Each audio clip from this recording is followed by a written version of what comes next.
Vou sincronizar. Jefferson Nogueira. Estamos aqui, meus amigos, pra gente falar um pouquinho de provérbios, certo? A gente vai começar aí uma série de 31 dias falando de provérbios, tá? Hoje a gente vai falar provérbio primeiro, certo? Provérbio primeiro, cara. Provérbio primeiro. Você aí que não leu o provérbio primeiro, aproveita aí. Aproveita pra ler, aproveita pra ler. Aproveita pra ler e entra no desafio, né? Lê os... Todos os dias. Ó, 31 provérbios, né? São 31 dias pra gente meditar em provérbios. Olha que beleza. Exatamente, ó. Aproveita que esse mês aí vai ter 31 dias. Você posta todo dia no seu Instagram. Dia 1, dia 2, dia 3 e assim por diante, lendo todo dia um provérbio. Cara, se você não conseguir ler um provérbio por dia, Ah, tá ruim, hein? aí você tá ruim. Não, abandona, velho. Se não conseguir ler um Abandona. provérbio por dia, Abandona. tá muito ruim. Jefão, fala pra gente aí, provérbio primeiro. Ó, o Jefão separou aqui alguns pontos importantes do provérbio primeiro pra gente pensar, beleza? Cara, pra você parar, analisar na sua vida aí se realmente vai fazer sentido pra você e colocar dentro Tenho da sua certeza realidade que vai. de uma maneira prática. A gente tá aqui pra falar de um evangelho prático que você consiga aplicar no seu dia a dia. No seu Opa, dia. se eu colocar o microfone aqui não fala. Que você consiga aplicar no seu dia a dia, beleza?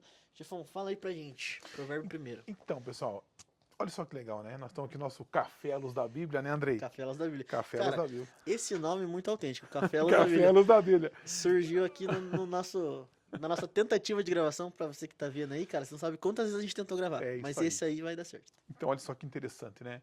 O Provérbios, cara, essa pérola, esse oráculo, né? Que a ideia do provérbio é essa, né? Escrito aí, nós vamos pensar no provérbio bíblico, né? Escrito por Salomão, segundo rei de Israel, e toda aquela coisa que traz para o provérbio. E eu gosto de falar, sempre falo para o pessoal que conversa com a gente aqui, que Provérbios é um livro riquíssimo. Então, como você falou no começo aí, se você não leu, tá na hora de ler. Tá na hora de Se ler. você não parou para meditar em Provérbios, tá na hora de parar.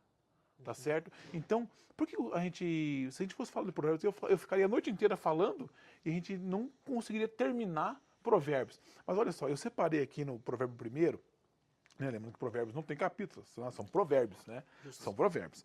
Eu trouxe para a gente meditar aqui 3 pontos essenciais, Andrei. Sabe, 3 pontos que eu julgo assim, pensado, escolhido do texto do Provérbio primeiro, 3 pontos que eu julgo indispensáveis para nós. Eu que já estou aí na fase do Zenta, né? São para mim, que já sou um homem maduro, para vocês que são mais jovens que estão vendo, ou para você que está um pouquinho mais avançado, eles não envelhecem. A palavra de Deus ela não muda. A palavra de Deus é maravilhosa porque ela é tão atual quando Salomão escreveu, quanto agora que estamos aqui na pós-modernidade debatendo o mesmo assunto e pensando o mesmo assunto. Tá certo? Então eu separei aqui, se você me autorizar, eu vou ler aqui, ó, lá no verso número 7. Jefão, antes da gente chegar no verso número 7, Então vamos colocar... É o primeiro provérbio que a gente tá falando aqui, vamos colocar no primeiro ponto. Quem era Salomão? Cara, contexto básico dele. Quem era Salomão? E em qual contexto ele escreve? Ele escreve provérbios quando ele assume o trono, quando ele tá no ápice do trono, quando ele tá cobrando impostos da galera muito altos, ou naquele finalzinho de vida que ele começa a se arrepender daquilo que ele fez, das mulheres que ele se relacionou, das alianças que ele fez. Que momento da vida de Salomão ele vai escrever provérbios? Olha que pergunta bacana. Então, o Salomão não escreveu todos os provérbios, tá certo? Nós temos lá 2 outros reis que vão escrever lá, né? Mas vamos focar no Salomão aqui. Salomão, alguns historiadores vão trazer o pensamento que ele escreveu provérbios na sua maturidade. Então ele vai escrever cantares quando ele é um jovem apaixonado pela Sulamita, apaixonado, né? Seus 25, né, nessa faixa etária aí, é consenso em alguns estudiosos bíblicos. E ele vai escrever depois provérbios já ali perto dos seus 40 anos, nessa fase de maturidade. Então, quando você lê provérbios, você percebe que é uma pessoa muito sábia, escrevendo conselhos práticos do dia a dia. E ele vai escrever Eclesiastes, ou o pregador, já na sua melhor idade, vamos dizer assim, né? Então tem outra tônica, tem outra visão de vida quando ele vai escrever provérbios, outra visão de vida quando ele vai escrever Eclesiastes, e uma perspectiva totalmente diferente em Cantares. Entendi. Tá? Então em Cantares ele vai escrever quando ele é jovem, Provérbios, nessa meia-idade ali, entre os Isso. 30 a 50 anos, vamos colocar Isso. uma média de idade aqui. Isso. Vamos colocar o nosso contexto atual, só para vocês entenderem. Então vamos lá, até os 25, 30, ele escreve cantares. Isso. Dos 30 até os 50, ele escreve provérbios. Que é aquela fase, a galera chama de a crise dos 30. Você começa a É cheio dos refletir e crises. tal. Cada 10 tem crise, né? Cada 10 tem Cada crise. 10 tem crise.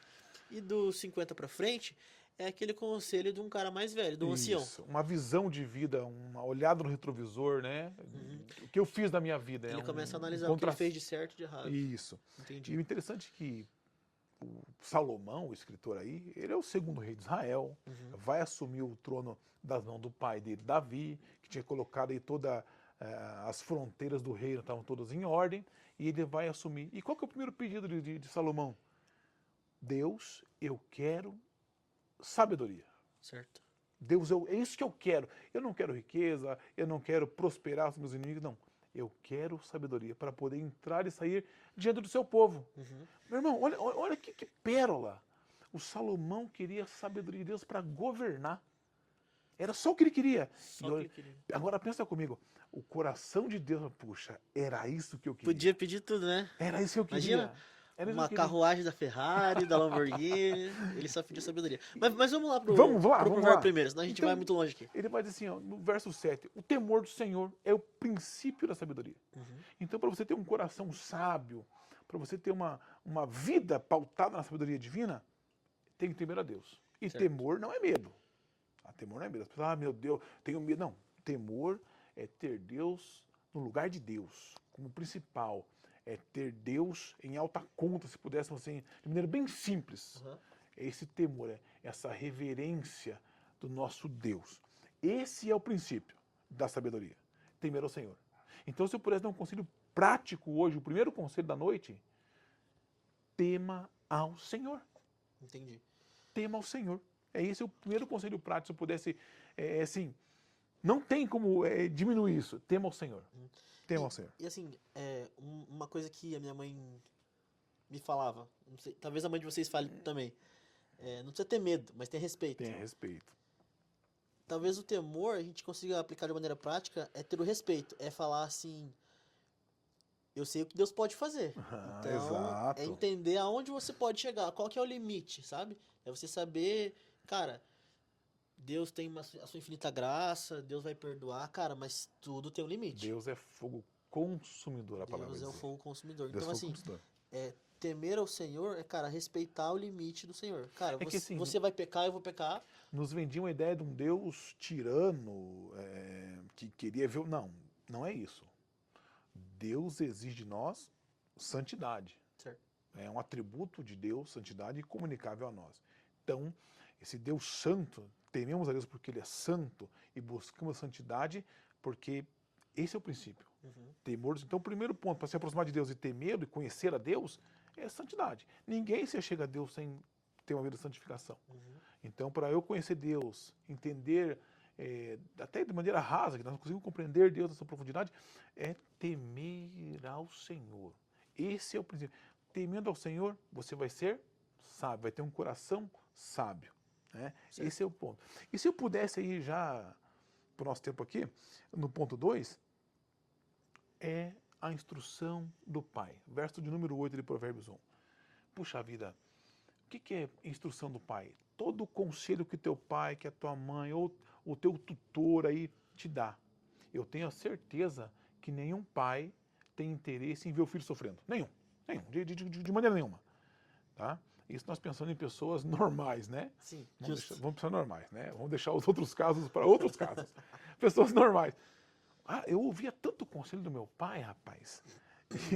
E às vezes eu era aquele piá cabeçudo, né? Literalmente. E ele dava uns conselhos lá, eu falei, mas o que esse velho quer dizer com isso, cara? Não fazia sentido nenhum. Eu achava que as amizades que eu tinha, estava tudo certo. E não estava. Então, ele na sabedoria dele, ele tinha uma visão muito mais profunda, mais abrangente do que a minha. Então, hoje, toda instrução, tinha uma frase que ele usava, falava assim, meu filho, conserte as tuas veredas. E eu pensava, pô, mas esse velho nem sabe o que eu estou fazendo. Mas ele sabia, porque ele já passou pela minha fase. Então, essa instrução que ele me dava é para que eu me preservasse em vida, sábio, né, cuidando de mim. Uhum. Então, ouvir a instrução, o conselho, a repreensão, o direcionamento do pai, é o nosso primeiro, se nós pudermos dizer assim, que vai fazer a nossa primeira mentoria de vida, é o nosso pai, é a nossa mãe. Uhum. Quando o pai te dá vai fazer isso, eu te ensino, ou é um pouco, às vezes eu sou um pouco rude com os meus meninos, mas é porque eu quero que eles aprendam, que eles vão para o caminho de Deus, pelo caminho bom, de bons homens, né? Sim. Para serem homens de valor. Sim, é porque você já trilhou essa caminhada, você sabe aonde tem o buraco, É onde está aonde os tem a curva, tropeços. Exato. Sim, justamente. Então, se eu pudesse dar esse segundo conselho no verso número 8 de Provérbios, do capítulo 1, do Provérbios 1, seria: escute o que teu pai tem para dizer. Por mais Pare que, para ouvir. por mais que na hora não faça tanto sentido, Não faz, na verdade, né? não faz. Só que assim, ó, uma coisa importante que eu não vou lembrar o versículo de cabeça agora, mas fala: honra teu pai e tua mãe para que te prolongue teu dia na terra. Primeiro mandamento com promessa. Primeiro mandamento com Primeiro mandamento com promessa. promessa. Honra pai e mãe. Se você quer viver bastante na terra, honra pai e mãe. Se você quer ir embora cedo, desonre. E O não- princípio da honra é um princípio que não pode ser quebrado. Exatamente. E não quer dizer que o Senhor vai acrescentar mais dias a você ou não. Honra teu pai e tua mãe para que te vá bem. Ou seja, desde do dia que você nasceu, cara, seus dias já são contados. Você já nasce Isso. com o teu prazo de validade. Mas para que te vá bem, ou seja, para que os seus dias sejam bons. Para que viva uma vida que vale a pena ser vivida. Olha só que Exatamente. filosofada agora, Nossa, né? Que agora- filosofada. Cara, eu quase dei um glória a Deus. Gostei da glória a Quase. Deus, ó. No próximo eu vou. Ó, agora, no ponto 3 aqui, eu queria o último conselho nosso aqui, é lá no verso de número 10. Filho meu, se os pecadores com blandiças te quiserem tentar, não consinta. Essa conversinha mole, cara. Conversinha fiada, que os caras vêm para tentar te desviar do caminho correto. Uhum. Não escute esses caras. Então você vai pegar você deixa de ouvir teu pai para ouvir um coach qualquer na internet e você vai dar crédito pro cara. Você não conhece o cara, meu irmão. Escuta o teu pai. Sim. Escuta a tua mãe. Tá? Primeiro. Depois você vai fazer um filtro através da palavra de Deus. Que conselho eu devolver? Vai buscar um conselho? Procura com gente que tem a mesma visão de vida que você, ou pessoas que são melhores que você, que estão trilhando no caminho que você quer trilhar. Agora, olha, essas conversinhas que vão te enredando ali, é para te desviar do teu foco, do teu propósito, te levar para um caminho que no final é caminho de perdição. É a pura verdade. Então, quando o texto vai dizer aqui, filho meu, desvia os pecadores. Não escuta o que estão falando. É que acontece, a gente vê o fulano fazendo, poxa, mas olha só, né? O Asaf vai falar aí no Salmo 173, os pecadores prosperando, eu aqui quebrando pedra. A minha mãe diria assim, ó, você não é todo mundo. Você não é todo... Você Mas não é todo olha que legal. O texto não escuta, tapa os ouvidos. Olha para aquilo que os teus pais estão te ensinando e teme ao Senhor, porque tem conselhos que vão fazer tomar caminhos que parecem caminhos bons, mas que no final são caminhos de perdição, caminhos maus. Aí você vai chegar lá e vai, puxa, por que eu não fiz Por isso? que eu ouvi fulano? Exato. Então a hora é agora. Atenta os teus ouvidos para ouvir o que a palavra de Deus tem para te dizer. A minha mãe, ela sempre falava assim, você tem que discernir quem são os seus amigos e quem são os seus colegas. Exato. Geralmente, os seus amigos são aqueles caras que vão puxar a sua orelha. E os seus colegas vão falar assim, nada a ver, cara, faz aí, faz aí. Aquele conselho que massageia o seu ego, cara, talvez é esse aí que você Que vai te levar pro buraco, vai te levar pro literalmente. buraco, exatamente. Vai te quebrar. Então, se eu pudesse dar esses 3 conselhos, no provérbio de número 1, seriam esses 3 que para mim são assim gravados na tábua do meu coração. Esses 3 conselhos. Quase Moisés. Quase glorifiquei aqui. Isso aí. Terra. Meu querido, pra você que ficou até aí, deixe seu like, se inscreve no nosso canal aí, compartilha esse vídeo para mais pessoas. Nós vamos gravar uma série aí de 31 dias. Então, ou seja, vai ter mais conteúdo para você. A gente já vai gravar o próximo aqui na sequência. Então você vai ver o próximo com a gente com a mesma roupa, beleza? Mas a gente tá gravando na sequência aqui para você ter bastante conteúdo aí para ser abençoado. Beleza, Jefferson? Uma última consideração? Deus abençoe. Tamo junto, até a próxima. Tamo junto, até a próxima. É nóis.